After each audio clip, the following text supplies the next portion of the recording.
네, 여러분 안녕하세요. 최신 3개년 판례 정리 시작하겠습니다. 이번에는 회차가 좀 짧기 때문에 중요한 판례 위주로 설명을 하겠습니다. 잘 아시겠지만 우리 문제가 선택형을 기준으로 했을 때, 선택형을 먼저 얘기를 해볼게요.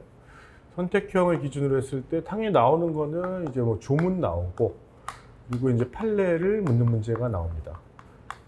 지문이 이렇게 섞여 있는데 당연히 뭐가 더 어렵냐면 이게 뭐 굉장히 마이너한 데서 나오진 않기 때문에 얘를 모르면 이걸 잘 못 풀어요. 이게 굉장히 중요한데, 물론 이제 리딩 케이스에 해당하는 중요한 판례들이 있죠. 날짜가 좀 지났지만 리딩 케이스는 당연히 출제가 되고, 여기다가 최근 3개년 판례들이 출제가 됩니다. 선택형에서 그러니까 이걸 뭐 두 개 다 중요하게 보시는 것이 좋겠습니다. 근데 특히 얘는 여기서 판례 이제 사실관계가 있을 텐데, 이 사실관계를 바탕으로 얘는 사례형을 공부할 때 조금 더 디테일한 부분을 좀 볼 필요가 있습니다. 그러니까 우리 수업은 얘도 하고 당연히 얘도 합니다. 얘도 합니다. 특히 작년 교재에서 이제 추가된 것이 뭐냐면 24년 하반기부터 25년 상반기 판례가 추가가 됐는데, 요걸 이제 설명은 요걸 이제 별도로 드릴 거고, 따로 드릴 거고, 얘랑 이제 요걸 제외하고 나머지 얘네들 최근 3개년 판례에 대해서 설명을 하도록 하겠습니다. 시간이 없으니까 바로 진도로 들어갈게요. 교재를 잘 같이 봐주시기 바랍니다. 자, 일단 총칙에 처음 나오는 부분은 뭐 예죠, 예. 상법의 개념에 대한 건데, 개념이 이렇게 구성된다는 건 잘 아실 거예요. 물론 이제 이 약관이 법원성이 있느냐, 이건 부정되죠. 판례도 알고 계실 겁니다. 약관은 법원성이 부정된다. 요거는 이제 약관이 의사설에 기초하고 있다는 거니까 다음에 다시 나올 거고, 그 다음에 이제 상관습과 관련해서 시험 문제가 나오는데, 이 상관습은 이 상관습법이 인정이 됐느냐 안 됐느냐에 대한 결론 정도를 알고 계시면 되겠습니다. 이 판례가 길죠? 15년 판례인데 이건 보험법 판례예요. 자, 보험자 대위의 법리라는 것이 나오는데, 이 보험자 대위의 법리는, 자, 이 손해배상 청구권을 가져요. 내가 피해를 입었어요. 차 사고가 났다고 가정을 해보죠. 그럼 내가 손배청구권을 갔는데 이걸 내가 보험으로 처리했어요. 그러면 나의 청구권을 보험자가 대위 행사하는 것, 이걸 이제 보험자 대위라고 하는데, 또 이제 모르는 단어가 나오죠. 여기 재보험자가 원보험자에게, 재보험자에게가 나옵니다. 자, 보험은 리스크를 이제 나누는 것이기 때문에 보험회사가 다시 보험에 가입하는 경우들이 있거든요. 그래서 보험자가 다시 재보험에 보험을 가입하거든요. 그러니까 이것도 일종의 보험이죠. 그래서 이 경우에도 보험자 대위권이 있느냐, 마찬가지다라고 얘기되어 있고, 그리고 재보험자가 원보험자에게, 그러니까 뭐 예를 들자면 이 원보험자에 해당하는 게 뭐 삼성화재면은 이제 삼성화재가 다른 보험자에게 또 보험을 가입하는 거예요. 자, 이 경우에 재보험금을 지급하면, 그러니까 삼성화재가 돈을 받았어요. 그러면 원보험자가 원보험자가 이제 삼성화재가 돈을 받았죠.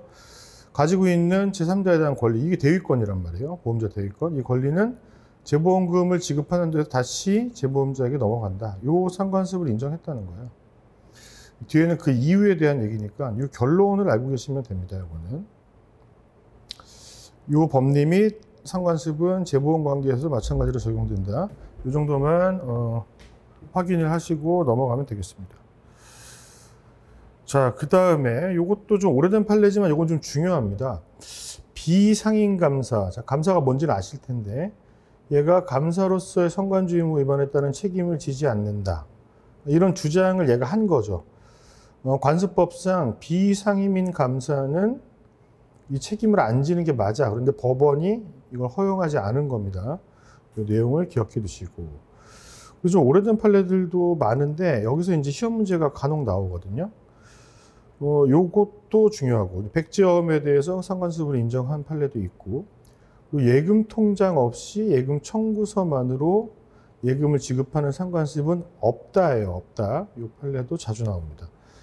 뭐 이거야 민법 관련된 얘기니까 넘어가도록 하고, 요거는 선화증권에 대한 건데 요거보다는 요 두 가지 판례가 잘 나오니까 요거를 꼭 기억해 두시기 바랍니다.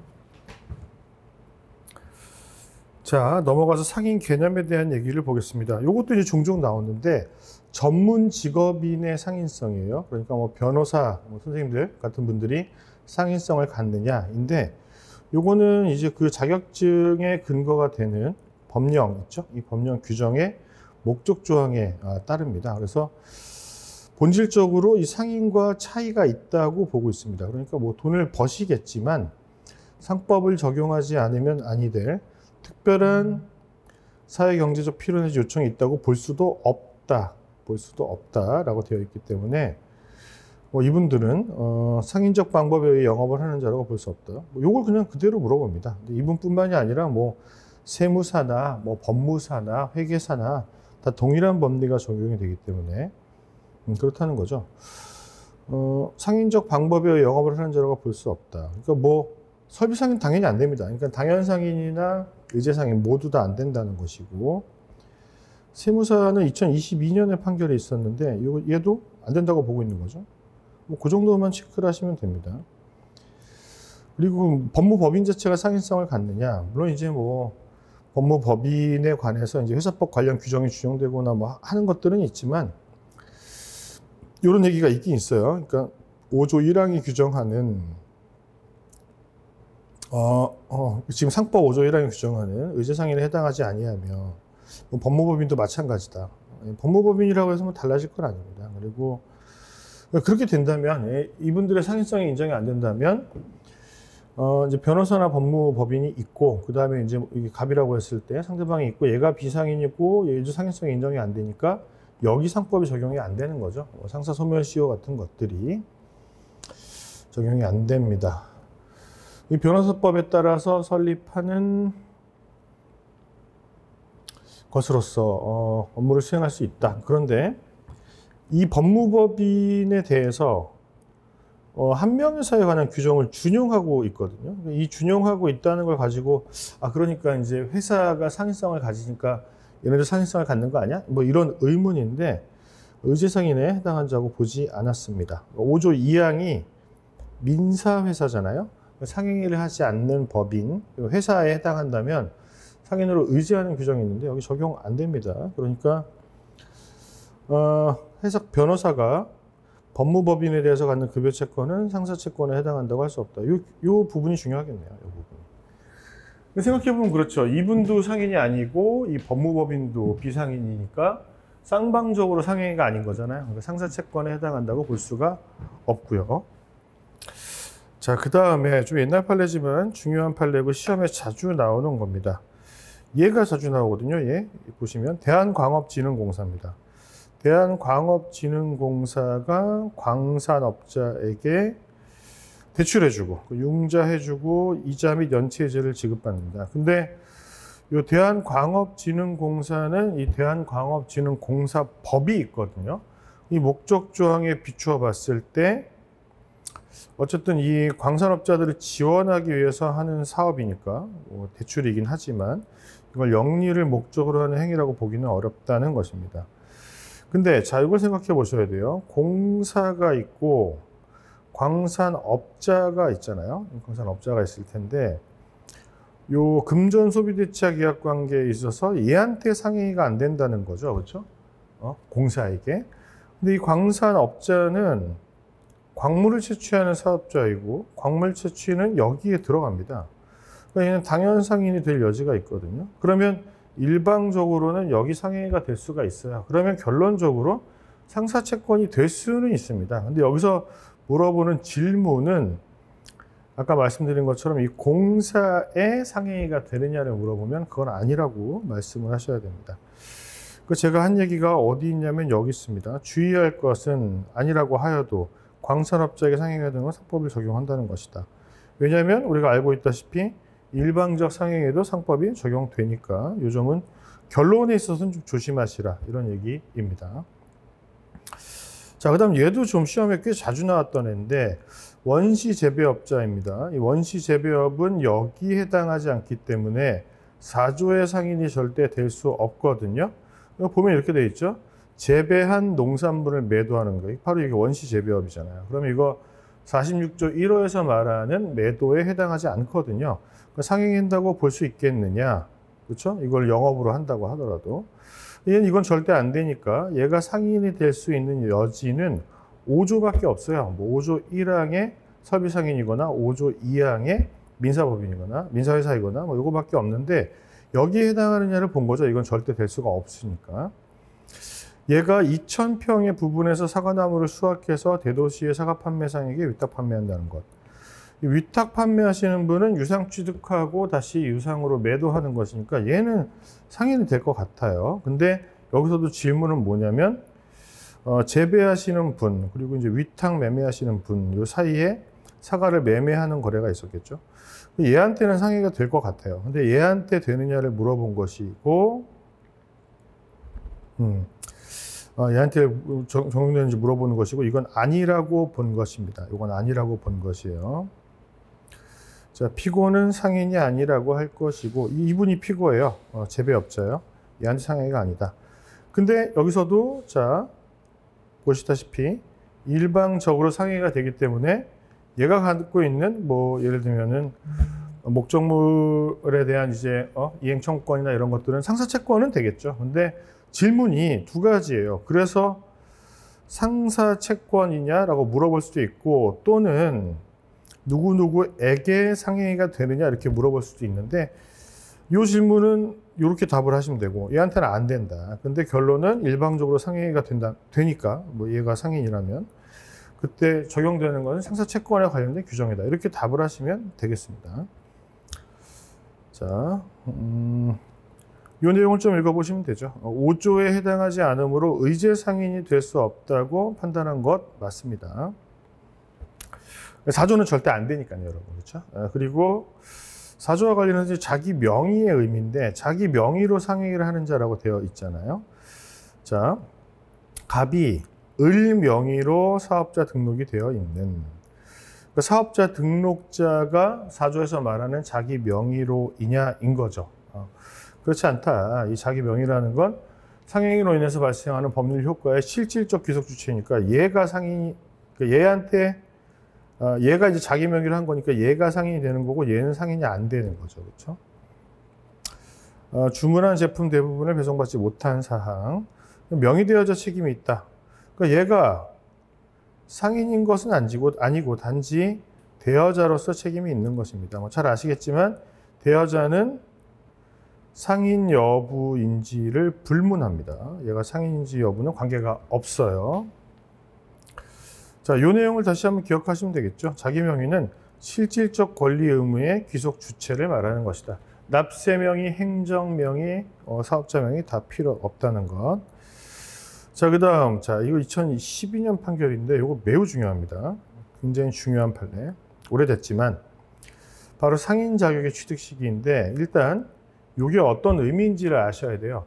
자, 상인 자격의 취득 시기라는 것은 누군가가 언제나 상행을 하는 사람이 아니라면 도대체 언제부터 상법에 적용을 받느냐에 대한 문제이고, 그 시기는 영업 의사가 최초로 드러나는 때입니다. 그렇죠? 그럼 영업을 개시하기 전이라고 하더라도 상대방이 영업 의사, 준비 행위를 하고 있어요. 개업 준비 행위를 하고 있는 거죠. 이걸 객관적으로 인식할 수 있다면 상법에 적용된다. 자, 그러니까 영업 의사가 최초로 드러난 때라고 볼 수 있겠고 최초로 드러나는지는 예를 가지고 판단하는 것이 맞습니다. 행위의 객관적인 성질로 판단하는 것으로 보는 거예요. 이게 1번이죠. 그런데 2번도 있을 수 있다. 2번이 뭐냐면 주관적 의사가 준비 행위고 내가 굳이 설명해서 상대방이 이걸 알고 있어요. 자, 이 대표적인 행위가 뭐냐면 금전을 차용하는 행위입니다. 돈 빌리는 거는 객관적인 성질만을 놓고 봤을 때 이 사람이 영업을 위해서 하는 건지 뭐 생활 자금이 필요한 것인지 이거 모른단 말이에요. 근데 내가 가게 확장하려고 해. 뭐 이런 얘기를 했다면 그 점포를 준비하려고 해. 그 돈이 필요한 거야. 이런 얘기를 했다면 가능하다. 특히 요 2번이요, 선생님들. 2번. 이 경우에도 영업의사를 인정한다는 거. 설명에 의해서 인식하였던 경우 상법 규정이 적용된다. 그러니까 적용된다고 하는 거니까 상인 자격을 취득한다. 이렇게 보시면 될 것 같습니다. 그리고 특히 여기 얘가 이제 학원 하거든요. 학원. 이 사실관계를 좀 잘 아실 필요가 있어요. 사실관계. 학원이 여기 안 들어가요. 그러면 얘는 이제 몇 조의 상인은 안 되는 거죠. 그렇죠. 4조의 상인은 안 되지만 학원 건물이 있을 테니까 뭐 적어도 5조 1항의 상인이 되는지를 판단한 겁니다. 그렇죠? 설비에 의해서 상인적 방법 이런 얘기가 나오잖아요. 그게 되느냐인 건데 얘가 돈을 빌린 행위입니다. 차용행위는 준비행위에 해당하고 알고 있었으므로 이게 매우 중요해요. 알고 있었기 때문에 영업을 개시하지 않았지만 영업의사가 인정이 되는 것이고 그 주관적 인식 가능성에 대한 얘기죠. 그러면 이것도 개업준비행위로서 상법에 적용되니까 얘는 상인 자격을 취득했다. 이렇게 볼 수 있는 것입니다. 이건 이제 제가 정리해 내온 내용이고 그 다음에 이제 기출에서 이걸 물어봤는데 영리법인인 회사는 설립 등기가 창설적 효력을 갖기 때문에 그때 상인 자격을 취득한다고 보면 돼요. 근데 문제는 뭐냐면 얘네들입니다. 공법인이랑 비영리법인이거든요. 이와 같다. 이와 같다는 얘기는 뭡니까? 얘네도 뭐가 처음으로 드러난 때 뭐가 있는지를 가지고 판단해요. 그렇죠. 영업 의사가 있는지를 가지고 판단하시면 되겠습니다. 그런데 얘는 아니죠. 얘네는 요것 때문에 설립 등기로 법인격을 취득하기 때문에 이때 상인 자격을 가져요. 뭐 그것만 정리하시면 될 것 같고. 그리고 요거 상인 자격 상실과 관련해서는 청산 사무가 사실상 종결된 때이다. 중요한 내용은 뭐냐면 요겁니다. 요 단어를 바꾸면 틀립니다. 자, 상인성 인정 기준입니다. 자, 요것도 한번 볼까요? 15년 판례인데 상인으로 의제되는 대보건설이 의제된다고 얘기하는 거 보니까 이거 5조를 말하는 것 같고 대보건설이면 회사일 텐데 2항일 거예요. 아마 그러면 재건축 사업으로 인해 생기는 권리 의무의 주체로 상인을 하는 것인데 소외 개인이 피고들에게서 돈을 차용한 이상 대보건설을 실질적으로 경영하면서 재건축 사업에 차용한 것이라고 하더라도 이게 뭐가 문제냐? 아마 얘가 대표일 겁니다. 대표나 임원일 텐데 얘네가 사업상 돈을 빌렸어요. 그렇죠? 소외인인 개인이요. 뭐 임원들은 개인이잖아요. 그렇죠? 그러니까 만약에 얘네가 이렇게 빌렸다면 문제가 안 되죠. 얘가 대표라고 가정을 해보고 회사 명의로 돈을 빌렸다면 당연히 회사가 차용한 것이니까 상해가 될 거예요. 그게 아니고 여기서 문제는 얘네들이 어떻게 빌렸다? 개인 명의로 빌렸다. 근데 돈을 회사를 위해서 썼다. 그게 얘네들한테 상해가 되느냐 이걸 물어본 거예요. 근데 얘를 상인으로 볼 수 없기 때문에 상사채무로 볼 수는 없다. 근데 여기서도 주의해야 될 것은 돈 빌려준 분에게 상해가 된다면 그러니까 일방적으로 상해가 되는지 여부를 검토를 해야 될 것 같습니다. 자, 그리고 영업성에 좀 정리를 하면서 이제 같이 넘어갈게요. 영업성이 있기 위해서는 요 세 가지 요소를 다 갖춰야 되죠. 근데 가장 중요한 것은 요 C번에 대한 것, 즉 영업의사에 대한 것이고 영업의사가 있냐 여부는 주관적 인식 가능한 경우도 된다. 그러니까 객관적으로는 당연하고 그리고 영업의사는 본인을 위한 것이어야 된다. 아까 요 사례를 비추어 보시면 됩니다.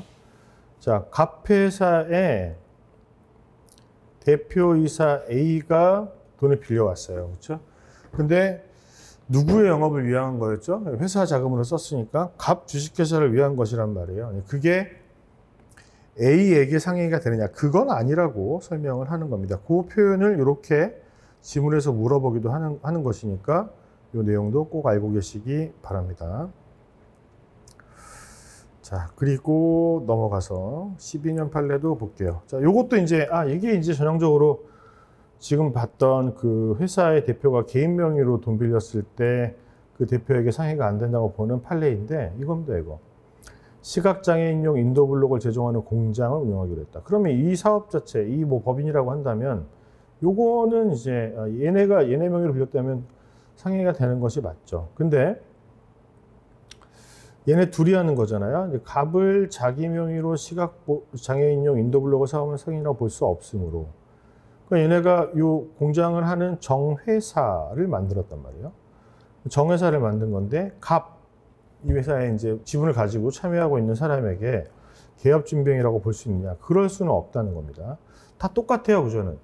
법인이 있고, 뭐 법인을 준비하든, 뭐 이제 완성된 법인이든지 간에 거기에 대표가 돈을 빌려와. 근데 법인 명의로 빌려온 게 아닙니다. 뭐 현명을 한 게 아니에요. 갑 회사의 대표이사 누구 도장 꽝 찍은 게 아니고 그냥 대표이사 개인 명의로 빌려와. 근데 그 돈을 실제로 회사를 위해서 쓰기는 썼어. 근데 그게 영업을 위해서 쓴 거니까 그 대표 개인에게 상해가 되느냐? 그거는 아니라는 겁니다. 자, 사용인으로 넘어가 볼게요. 자, 지배권의 범위입니다. 뭐 포괄성을 갖죠. 자, 보시면 갑은행의 지배인으로 등기되어 있는 피고인이, 물론 여러분 지배인은 선에 이미 등기사항입니다. 지배인. 지급 보증의 성질이 있는 은행 명의의 대출 채권 양수 약정서와 사용 관계를 작성하였다고 사문서에서로 기소된 사안입니다. 지급 보증 등의 의사결정 권한을 상위 결재권자에게 부여하고 있으므로 이런 문서를 작성한 행위, 그러니까 혼자 못하는 거잖아요. 결재를 받아야 되는 것인데, 자, 이런 것을 했다는 것은, 자, 상위 결재권자에게 부여하기 때문에 이런 문서를 작성한 행위, 그러니까 지급 보증을 한 거는 대리권을 넘는 경우에 해당한다. 이렇게 본 사건이 있으니까, 뭐 사문서 위조가 성립하느냐, 이거는 이제 우리 범위는 아니니까. 지배인이라고 하더라도 만약에 이런 게 있다면 요거는 월권 대리가 된다는 거, 요걸 체크해 두시고,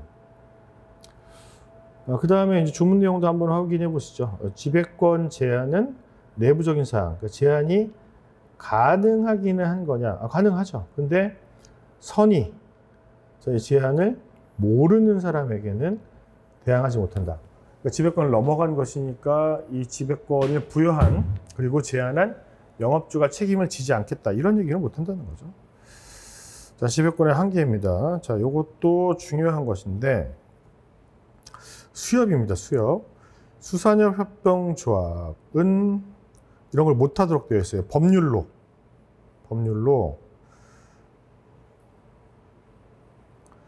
그러니까 정해진 기관으로부터만 돈을 빌릴 수가 있습니다.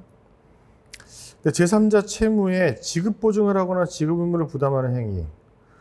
이걸 못하도록 하고 있는데 다른 사람 보증서 주는 거. 이것도 안 된다라고 보는 거죠. 강행법규에 위반하여 무효이고. 자, 강행법규에 위반해서 무효이면 이게 포괄적 권한을 갖는 지배인으로서 조합 상무에 의해서 이루어졌다고 하더라도 그냥 무효인 것이다. 그러니까 지배권을 어느 정도 범위로 주느냐가 사적 자치 영역에 있는 것은 맞지만 강행법규를 위반할 수는 없다는 것이죠. 그 정도 판례입니다. 기억을 해두시면 좋을 것 같고. 자, 넘어가서 부포상 볼까요? 부포상. 예. 부포상. 얘도 시험에 굉장히 잘 나옵니다. 잘 나오고 특히 얘를 가지고 시험에 굉장히 잘 내요. 현장 소장. 얘는 시공과 관련된 업무만을 담당한다. 그러니까 특정 범위에 대해서만 포괄적 권한을 갖고 있으니까 얘를 이렇게 권한을 갖는 상인, 부포상이라고 부를 수는 있겠죠. 그렇다고 범위 상당하다. 오케이. 그런 것 같고. 근데 시공과 관련된 업무만 하는 이 현장 소장에게 채무 보증이나 채무 인수와 같은 행위를 할 수 있는 권한이 있을까요? 없겠죠. 없습니다. 자, 이런 것들이 위임되어 있다고 볼 수 없다. 그러면 요거는 무권 대리가 되겠죠. 좀 기본적으로 무효입니다. 무효. 자, 판례는 계속 그렇게 봤어요. 계속 늘 문제가 됐는데 새로운 수출 활동하는 것 같은 영업 활동은 업무 범위에 속하지 않는 것. 요것도 안 된다. 요것도 안 된다. 그쵸. 그리고 얘네가 이런 걸 했다고 해서 이 규정이 유추 적용되지는 않는다는 거. 이건 뭐 너무 중요한 얘기입니다. 이것도 판례가 뒤에 나오겠지만 이게 있습니다. 일단 이 내용 자체는 꼭 알고 계셔야 되는 내용이고요. 그 다음에 07년 8월 판결을 보겠습니다. 지배인에 대해서는 요 외관 법리가 있죠. 근데 얘의 경우에는 이걸 따로 두고 있지 않아요. 그러니까 없네? 그러면 이 규정을 유추경하면 되나? 그렇게 보지 않습니다. 그렇게 되면 이런 우려, 얘의 책임이 너무 커지는 우려가 있기 때문에 이때는 어떻게 한다고요? 요거나 요거 사용자 배상 책임으로 혹은 표현 대리로 상대방이 보호될 수 있기 때문에 요걸 굳이 유추 적용하지는 않는다. 요 얘기는 꼭 알고 계셔야겠습니다. 시험에 너무 자주 나왔던 지문입니다. 자, 그 다음 12년 12월 판례 볼까요? 이것도 똑같은 취재 판결입니다. 얘가 시공에 관한 것만 해야 되는데 돈을 빌렸어. 그러면 영업주가 이거를 상법상 책임을 지기 위해서는 표현지배인 규정이 적용되는 것이 아니라 표현대리 법리에 의해서 보호를 받으니까 이거는 표현지배인이면 선의겠죠. 근데 선의가 아니고 이게 1, 2, 5조니까 민법 정당한 이유가 있어야 된다. 요거 정당한 이유, 요거 꼭 기억하셔야 돼요, 여러분. 자, 그 다음에 08년 7월 판결로 넘어가 보겠습니다. 자, 지배권 남용과 부분적 포괄대리권이에요. 자, 얘가 그 범위 내에서 했다면 설사 영업주 본인의 이익이나 의사에 반해서 제3자 또는 이제 지나 제3자 이익을 도모할 목적, 이게 이제 남용이란 말이에요. 남용했다고 하더라도 일단 유효합니다. 왜냐하면 이제 주관적 의도를 고려하지는 않으니까 얘가 자기가 이제 부여받은 범위 내에서 권한을 행사했나? 라고 이제 판단할 때 행위의 객관적 성질만을 가지고 하고 주관적 의사를 고려하지 않으니까 그러니까 유효한 게 맞아. 그런데 자, 107조 민법 1항 단서 유추 해석상, 즉 뭡니까 여러분? 비진입 표시설이죠. 상대방이 알았거나 알 수 있었을 때 여기 보시면 진의가 아님을 영업주를 위해서 한 것이 아닌 것이라는 것을 입증하거나 아니면 과실로 몰랐다고 입증을 하게 되면은 무효가 되는 거죠. 무효. 비진입 표시설에 대한 얘기입니다. 요거를 알고 있느냐. 자, 남용은 항상 요 규정과 이어진다는 건 대표권 남용도 마찬가지죠. 자, 알았거나 알 수 있었을 경우 효력에 제한된다. 여기서 이제 알 수 있었을은 뭐 아시는 내용이겠지만 선의로 과실인 경우를 말하기 때문에 이때 말하는 선의는 모든 선의예요. 여기서는 이 경과실의 제3자가 보호를 받지 못한다. 이렇게 이해하시면 되겠습니다. 자, 넘어가서 이제 상호에 대한 얘기를 보겠습니다. 자, 적극적 권리인 상호 전용권에 대한 얘기를 보죠. 상호가 타인의 영업으로 오인할 수 있는 상호. 자, 오인 가능성. 이걸 판단함에 있어서는 이거 말고도 요건이 더 있죠. 손해 발생의 염려라던가 부정한 목적 이런 것들이 있는데 일단은 이걸 판단함에 있어서는 양상호 전체를 비교 관찰하여 영업의 성질이나 영업 방법 수요자층 서로 밀접한 관련을 가지고 있는 경우로서 그러니까 이런 경우여야 돼요. 이런 경우. 그리고 얘가 기준이 됩니다. 일반인이 봤을 때 서로 관련이 있는 것으로 생각하거나 되게 유명해가지고 신뢰를 획득한 경우에 해당하는지 여부를 종합적으로 고려해야 된다. 이거를 그냥 지문으로 물어봐요. 이 내용을 한번 읽어보시면 이해가 되겠죠. 그리고 오인 가능한 상호를 이 목적으로 써야 된단 말이죠. 기본적으로 추정이 되긴 하지만 필요한 요건인 것은 맞아요. 부정한 목적. 부정한 목적은 오인하게 해서 부당한 이득을 얻으려고 하거나 손해를 가하려고 하는 등의 부정한 의도를 말한다. 요 정의나 개념을 물어봅니다. 이것도 꼭 기억을 해두시면 좋을 것 같아요.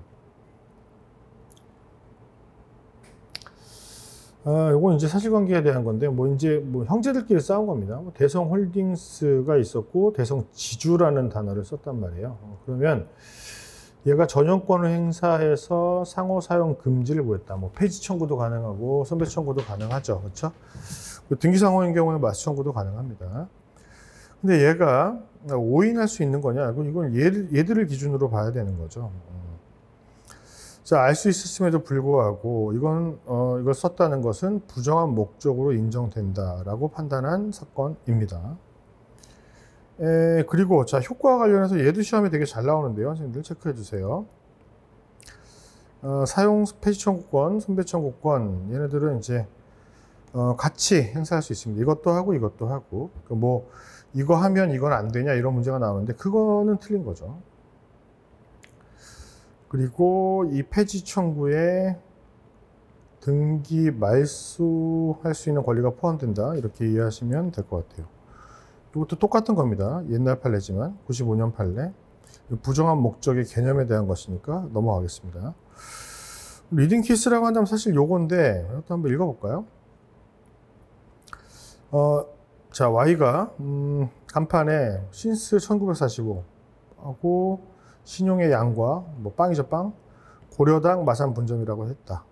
자, 고려당 마산 분점이라고 했어요. 이 고려당의 본점은 서울에 있습니다. 자, 근데 마산에 고려당이 있었단 말이에요. 이걸 이용하려는 의도가 있었냐, 부정한 목적이 있었냐는 거죠. 그건 없다라고 본 사건입니다. 이것도 하나 기억을 해두시면 좋을 것 같고. 자, 그리고 잘 아시겠지만 이 상호 전용권은 소극적 권리죠. 침해받았을 때 행사하는 권리인데 이게 등기를 통해서 어떻게 됩니까? 강화돼요. 강화된다는 것은 추정적 효력을 통해서 입증 책임이 전환됩니다. 그렇죠? 이건 암기하셔야 됩니다. 조문 내용이지만 동일 행정구역에서 동종 영업으로 타인이 등기한 상호를 사용하는 자는 부정 목적이 있는 것으로 추정이 됩니다. 그러니까 청구받는 상대방, 사용 폐지 등을 청구받는 상대방 입장에서 부정한 목적이 없었다라고 입증을 해야 돼요. 그리고 이게 1번이고 강화되는 내용 중에 하나가, 그리고 2번이 손해를 받을 염려가 있으면 입증하지 않아도, 이거는 추정은 아니고요. 입증 없이 할 수 있습니다. 등기한 사람은. 결론은 요거죠, 요거. 자, 그 다음 얘도 뭐 시험에 너무 잘 나오는 얘기입니다. 요거 조문 내용도 중요하고 이 판례 해석도 중요합니다. 판례가 많지 않은데 이걸 자꾸 물어보니까 꼭 기억을 하셔야 될 것 같습니다. 자, 얘는 23조와는 다르게 사전 등기 배척권이라고 하는 것은 뭐 침해받았기 때문이 아니고 내가 등기로 이 상호를 선점했기 때문에 행사할 수 있는 권리입니다. 그래서 여기 적용되는 22조, 23조 아닙니다. 얘는 동일한 상호로 한정한다. 자, 얘랑 비교를 자꾸 해보라는 거예요. 23조는 오인 가능한 상호니까 이게 유사한 상호도 포함이 되거든요. 근데 얘는 어떻다고요? 동일한 상호입니다. 글자가 똑같아야 돼요.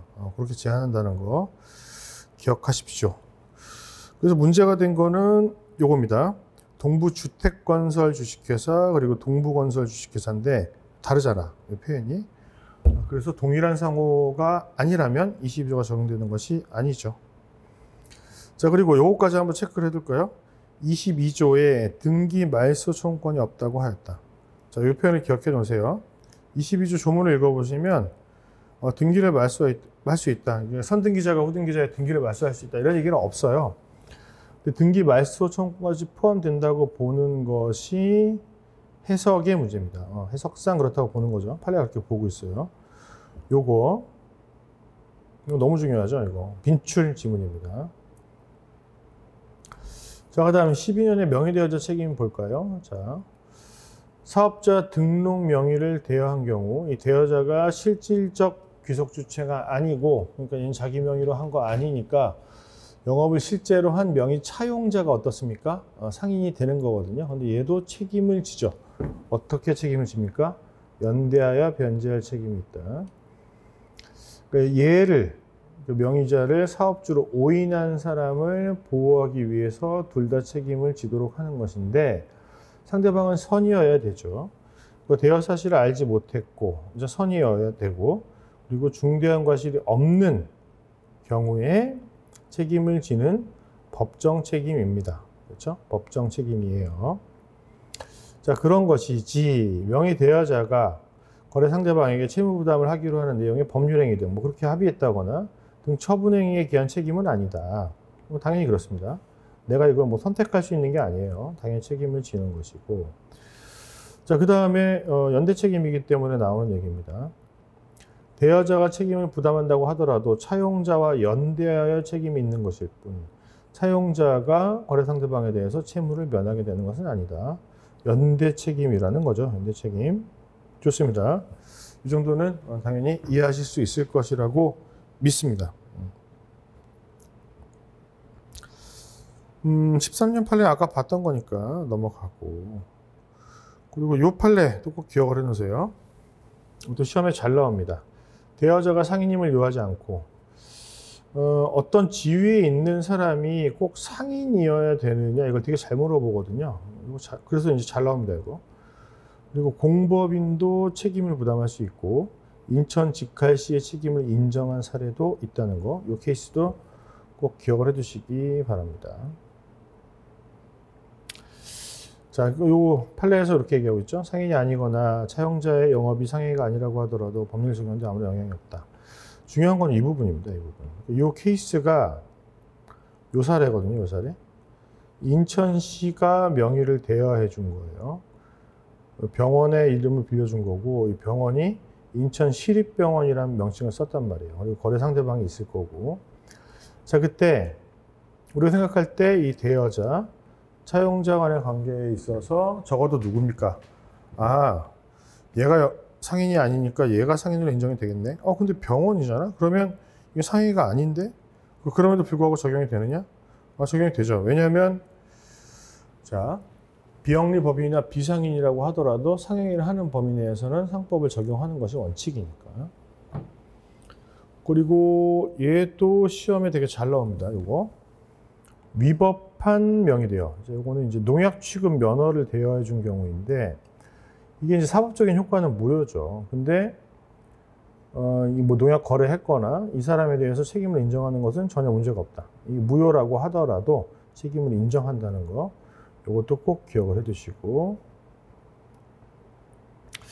자, 그리고 하도급에 대해서 책임을 인정한 판례가 있다. 이것도 매우 중요합니다. 굉장히 잘 나와요. 그러니까 A가 B한테 이름을 빌려주고, 뭐 예를 들어 뭐 갑이란 이름을 빌려줬어요. 상호를. 그리고 B가 이제 하도급을 주면서 갑이란 이름을 또 썼어. 근데 얘가 이 갑이라는 명칭을 가지고 영업을 한 것에 대해서 이 경우에도 A가 책임을 지냐? 원칙적으로는 아닌데, 건설업의 하도급은 좀 일반적인 경우이기 때문에 그때는 책임을 진다. 자, 특별한 사정이 없는 한 건설업 면허를 대여받은 자가 그 면허를 사용하여 면허를 대여한 자의 명의로 하도급을 하는 것도 허락하였다고 보면 상당하므로, 특별한 사정이 없는 한 허락하였다고 보면 상당하므로, 그러니까 보통 관행적으로 이렇게 이루어지고 있으니까 그 책임을 인정하는 것이고요.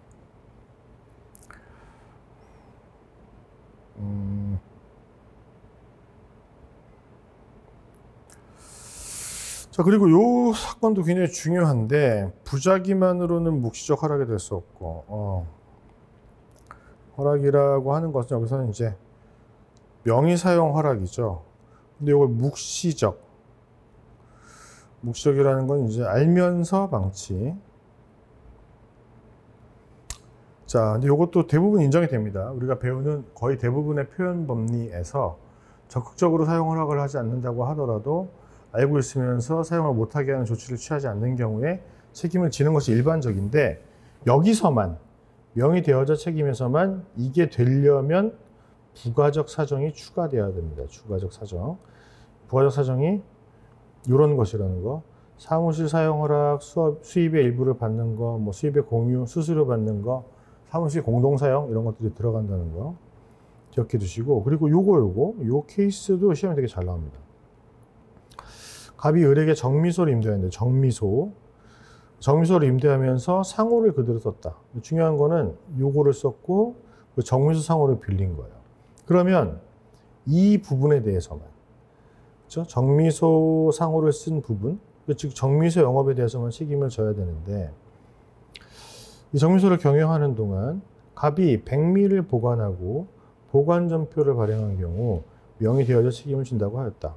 그렇죠. 보이죠? 그렇죠? 쌀 보관한 거니까. 또한 갑이 같은 업종에서 종사하는 을에게 사무실 내에 사업을 경영할 수 있도록 허용해 왔다면, 우리 사무실에서 해라고 해왔다면, 상대방이 별개의 업체임을 알면서 악이라는 것을 인정할 만한 자료가 없다면 책임을 진다고 보았다. 묵시적 사용 허락을 인정한 케이스가 되겠습니다. 요거는 한번 명칭 사용 철회 요거는 한번 읽어보시면 되겠고요. 그 다음에 동일 또는 유사 명의, 그러니까 대여한 명의가 내가 예를 들어서 뭐 갑이라는 명의를 빌렸는데 꼭 갑이라는 명의를 써야 되느냐, 갑다씨는 안 되냐, 아니면 뭐 갑 부산지사 이런 건 안 되냐? 되죠. 다 됩니다. 상대방, 중요한 건 이제 상대방이 오인할 만한 상황인 것이냐니까 사회 통념상 유사한 것이고 오인하기에 적법한 명칭이라면 책임이 인정됩니다. 그래서 지점지사의 명칭을 부과한 것도 책임을 인정을 되는 거죠. 근데 영업소 출정서도 기본적으로 되는 것으로 보이는데 안 된다고 본 경우가 하나 있어요. 그게 이제 보험회사 영업소에 대한 것인데 그건 좀 이따 보도록 하고, 얘네들은 아무튼 그렇고 기본적으로 그러니까 이거 중심으로 보시면 됩니다. 요거는 되고 요것도 일반적으로 인정하는 듯. 근데 대리점, 요건 매매가 2번 일어나는 거죠. 그러니까 본사로부터 대리점이 사서 다시 대리점 판매하는 거니까 요거는 인정을 안 했고요. 그리고 요 밑에 있는 것도 요것도 판례인데요. 이런 것들을 쓰기한 사실은 있어요. 근데 상호를 사용한 사실이 없어요. 명의대여자 책임이 기본적으로 인정이 되려면 얘가 이걸 썼어야지. 그리고 적어도 내가 묵시적인 승인으로 인정받아서 책임을 지려면 얘가 쓰고 있다는 건 알고 있었어야 돼요. 그렇죠? 알면서 아무런 조치를 취하지 않았어야 되는 거죠. 없는 경우는 그러니까 뭐 아예 안 썼으면 책임을 안 지겠죠, 이거는. 그리고 묵시적 책임 다시 한번 나오지만 영업주로 오인한 사실이 인정되어야 할 것이므로, 물론 이제 기본적인 전제는 묵시적 책임이 인정이 되려면 아까 사무실 공유, 수입 공유 뭐 이런 것들이 있어야 됩니다. 그래서 뭐 상점, 전화, 창고 이런 걸 쓰도록 하긴 했지만 사용한 사실이 없다면 책임이 없다. 자, 그리고 이것도 시험에 잘 나오죠. 영업 외관의 동일성인데 대여자와 차용자가 하는 영업이 동일하거나 유사해야 돼요. 똑같아야 되는 것은 아니고. 그래서 이 경우에 이 영업이 유사하다, 연관성이 있다라고 인정한 판례가 있고요. 그리고 중과실 면책설이니까 선의이며 무중과실이어야 되겠죠. 명의대여 사실을 알았거나 모른 데 대하여 선의이지만 중대한 과실이 있다면 책임을 지지 않는다. 그리고 입증 책임은 당연히 책임을 부정하고 싶은 대여자가 부담할 겁니다. 이것도 기출로 나왔었고 똑같은 취지의 판례이고, 그리고 이제 24조 요건이 충족이 된다면 이런 책임을 지게 되는데 이 부분이요. 부진연대 채무자의 1인에 불과한 차용자가 한 채무 승인 시효 이익 포기의 효력은 다른 부진연대 채무자의 명의대여자에게 미치지 않는다. 뭐 당연한 얘기입니다만 이게 굉장히 시험에 잘 나왔어요. 굉장히 잘 나왔습니다. 꼭 기억해 두시고. 자, 그 다음에 또 정미소에 대한 얘기인데 이것도 시험에 잘 나오는 좋은 케이스입니다. 정미소를 빌렸어요. 그리고 이분이 상호도 빌렸는데 정미소도 빌리고 상호도 빌렸어요. 자, 그때 정미소 영업과 별개입니다. 이 부진에 있는 창고랑 살림집을 제3자에게 임대하는 거, 이건 얘랑 관계가 없잖아. 그러니까 영업 범위 외의 거래이므로 명의 대여자에게 책임을 물을 수는 없다. 이것도 굉장히 중요합니다. 요거는 명의 대여자가 지는 책임의 범위에 대한 거예요. 책임의 범위. 어디까지 책임을 지느냐. 이름 빌려줬어요. 근데 내가 걔가 하는 모든 행위에 대해서 책임을 부담하는 것이 아니라 내가 빌려준 그 상호의 영업과 관련된 것만 책임을 진다. 그리고 이것도 굉장히 중요한 케이스인데 98년 판결입니다. 불법 행위에 얘가 적용이 되느냐. 오인과 피해 발생에 인과관계가 없으므로 책임을 지어야 할 이유가 없다. 인정 안 합니다. 굉장히 중요하고. 비교죠, 비교. 여기서는 안 하는데 상호 소송 책임의 경우에는 여기에 들어갑니다. 양자를 비교하실 필요가 있고, 어음에 있어서도 이게 나오면 어음법 법리가 따로 없기 때문에 어명에 대해서 책임을 진다고 보는 것이 통설 판례입니다. 그리고 아까 어음 된다고 했고, 그리고 이 회사가 이름 써도 돼. 그리고 이제 부산지사라는 걸 더했다. 유사한 명칭이면 되고, 지점, 출장소 뭐 이런 거 부기하는 것도 괜찮다? 괜찮네요. 그리고 얘가 직인을 찍었어요. 부산지사장이라고 찍었다면 대표 자격을 표시한 것이니까 상대방이 어음 발행행위 주체를 이 회사로 오인한 거죠. 오인한데 중과실이 없다. 입증을 못했다면 이 본사, 대한교육보험주식회사가 책임을 져야 한다고 본 케이스입니다. 그리고 이것도 명의대여자가 이 책임을 동시에 질 수 있느냐, 질 수 있다고 보는 것이 판례의 태도입니다. 이것도 시험에 굉장히 잘 나와요. 그러니까 명의대여자 책임 부담하면 사용자 배상 책임을 인정하지 않느냐, 이런 질문이거든요. 그렇지 않다는 거.